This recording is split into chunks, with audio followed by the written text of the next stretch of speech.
I was in Thailand alone.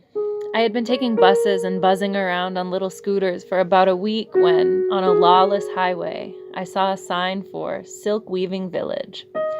I desperately wanted to go and see traditional weavers, but it was 70 kilometers away and I was scared to drive the scooter that far. I spent a whole day trying to figure out how to get there and then went back to my hostel, having given up. When I woke the next morning, I started to drive to a nearby Khmer temple complex. Then, when I got close, I saw another sign. Silk Village, 12 kilometers, and rerouted. I have to go, I thought. I drove my scooter into the town and parked it in the marketplace. I must have been the only Westerner in a wide radius. Everyone stared and smiled. Having no idea where to look for silk or weavers, I just started down a little dirt road. A middle-aged man with maybe 15 words of English approached me in the road. He asked what I was doing there. I want to see the village, I told him. He told me he was the head of the village. I told him I came to see the silk. He grabbed a key from another random man on the road and led me into a small, closed shop with hand-woven silks. I was happy, but not satisfied. I pulled out Google Translate and showed him the words, "I want to see a person weaving." He understood. "You have motorcycle?" he asked. I wondered what would happen. Who was this guy? I told him I'd ridden a motorcycle, and he indicated that I should give him the keys. Every part of my life's logic and learning screamed, this is exactly the thing that you should never do. He could steal the bike, kidnap you, anything could happen. So I gave him the key.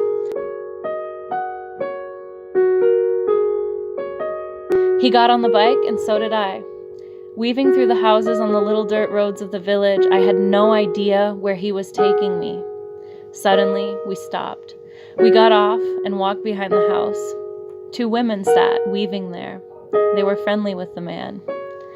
After spending some time and photographing them, the man indicated that it was time to go. I thought he would take me back to the village center, but I was wrong. He took me to another house. Outside this house, under a thatched awning, was a small woman weaving reed mats on a long, low loom. Her smile was red with the juice of the areca nut, and she grabbed me with her strong hands, pulling me toward the area behind the loom.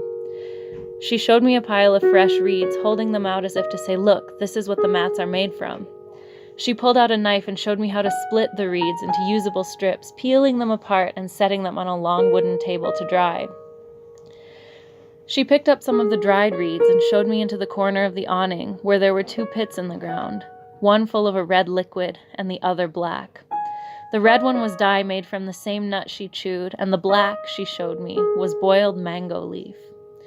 These 3 colors were used to dye the reeds and, later, weave patterns.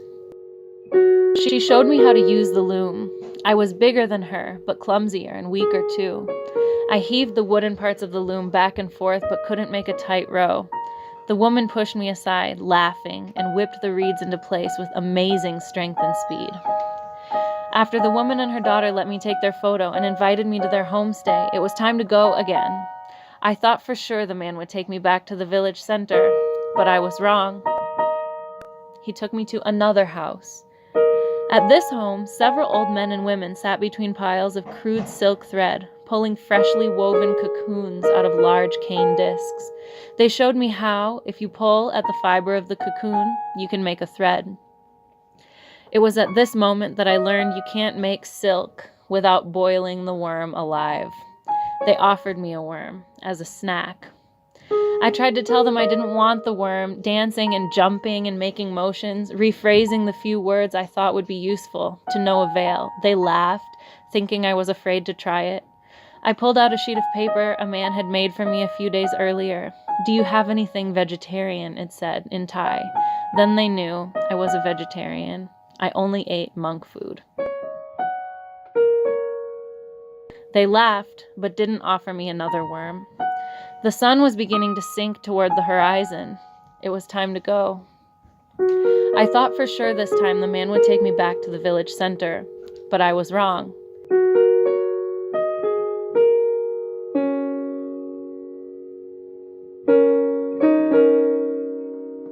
He took me to another house. There were women and girls of all ages milling around the yard inside a wooden fence. There was a wooden structure with no walls, but colorful nets hung around its perimeter. There were more large cane discs wrapped in patterned cloth, stacked on handmade shelves inside the structure. A grandmother played with a small child. A woman lifted the net and led me into the tent.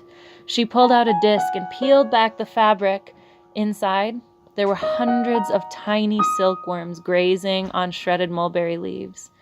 The woman pulled out more discs that contained silkworms at every stage of growth, some a few millimeters long, and some almost ready to start building cocoons.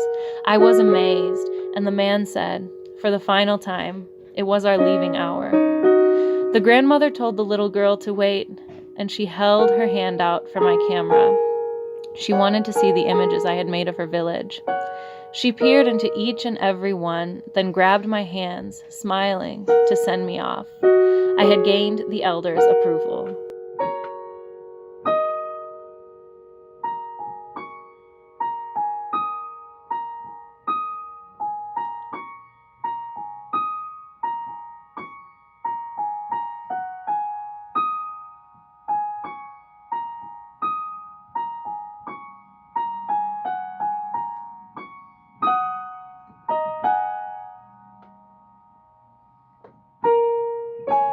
And then finally, the man took me back to the village.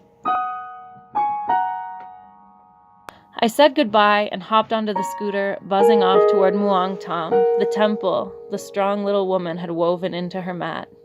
I arrived 10 minutes before the complex closed to the public, and I ran through its ancient corridors alone, gleeful, just as the sun dipped below the horizon, and I was grateful.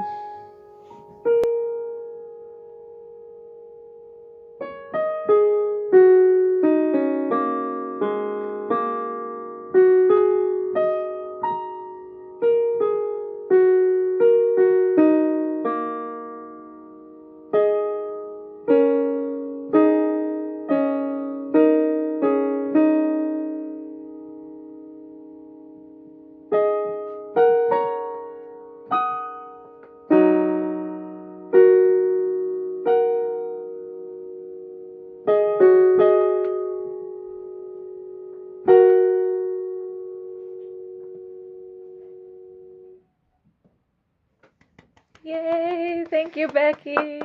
Well, how was that?